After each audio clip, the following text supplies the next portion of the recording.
Partai Perjuangan Aceh (PPA) yang resmi terdaftar sebagai partai lokal ke-18 di Aceh. Hal itu ditandai dengan penyerahan surat keputusan Kepala Kantor Wilayah Kementerian Hukum Aceh tentang pengesahan Badan Hukum Partai Perjuangan Aceh atau PPA. SK tersebut diserahkan langsung oleh Kepala Kantor Wilayah Kemenkum Aceh Dr. Andes Murah Budiman SH.MH kepada Ketua Umum PPA Prof. Enjang Dr. Marniati MKes yang didampingi oleh Pembina PPA Bapak Dedi Zefrizal ST.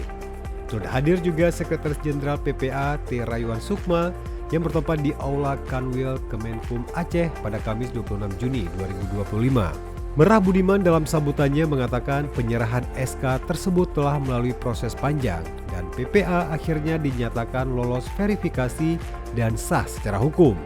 Sementara itu, Marniati menyebutkan pencapaian ini merupakan momen bersejarah yang tercatat sebagai awal baru bagi Partai Perjuangan Aceh dalam kontribusinya terhadap pembangunan dan kesejahteraan masyarakat Aceh.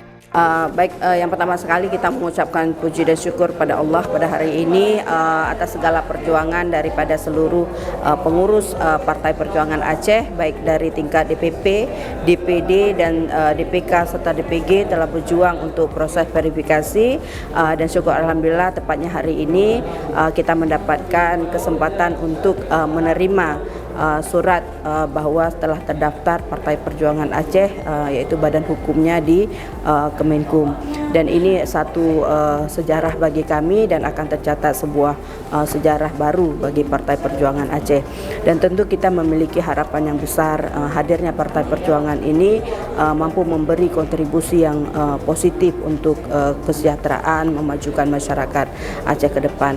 Marniati menegaskan bahwa PPA berkomitmen untuk menjadi jembatan aspirasi bagi rakyat Aceh dan siap menjalin komunikasi politik dengan berbagai elemen masyarakat, tokoh adat, pemerintah daerah, hingga partai politik yang telah lebih dulu ada. Setelah menerima SK, PPA berencana akan menggelar deklarasi dan pelantikan pengurus secara resmi pada Oktober 2025.